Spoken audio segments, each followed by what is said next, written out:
Hi, I'm Kelly Yang and welcome to KYP.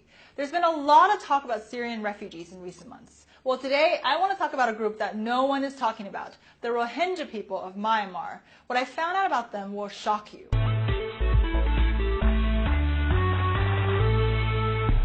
The Rohingya people are an ethnic minority group living in Myanmar. There are about 1.3 million of them, and they've been living in Myanmar for centuries, since long before the colonial period. They are Muslim and speak a language similar to Bengali, but to be clear, they're not from Bangladesh, they're from Myanmar. After British rule ended in Burma, a military junta took control. Over the years, the Burmese military brutally murdered thousands of Rohingyas just because they're different. They speak a different language and have a different faith than Buddhism, which 89% of the population practices. As such, they are not regarded as one of the country's 135 official ethnic groups, and the Myanmar government refuses to give the Rohingya people citizenship. Incidentally, the Nobel Peace Prize recipient and Burmese state councillor Aung San Suu Kyi refuses to speak directly on the issue of Rohingya in her home state. Days after her party won in Myanmar's historic elections, one of Aung San Suu Kyi's key aides said that helping the persecuted Rohingya is not a priority. Well, that's kind of a problem. Because Rohingya people have no citizenship, they do not have passports.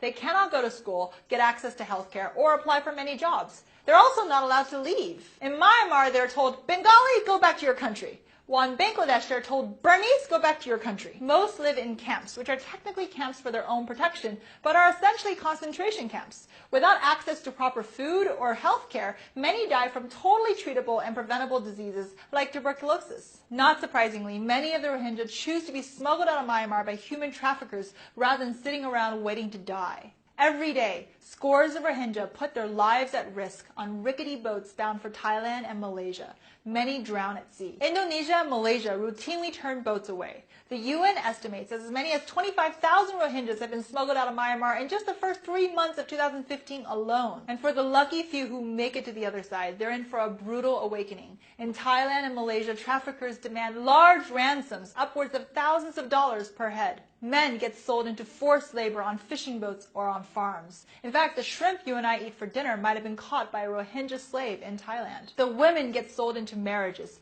Many end up in overcrowded and grim Thai detention centers where they frequently stay for years. For the select few who avoid getting sold into human slavery or thrown into a detention center, the prospects are still dire. With no citizenship or rights in their new countries and nowhere to be deported to, the Rohingya end up living in impoverished slums. Some of them find work illegally, but are paid well below the minimum wage. As terrible as it all sounds, so far, a lot of countries have been like, meh, not our people, not our problem. In Australia, where many Rohingya refugees try to dock, Australia's immigration minister recently said, quote, there are 20 million displaced people around the world. We can't help everybody. Do you agree with that? Whose responsibility should it be to help the Rohingya people? Should the UN step in and force Myanmar to give them citizenship? Should they be given their own land? In December of 2014, the UN General Assembly signed a resolution urging Myanmar to give the Rohingya full citizenship.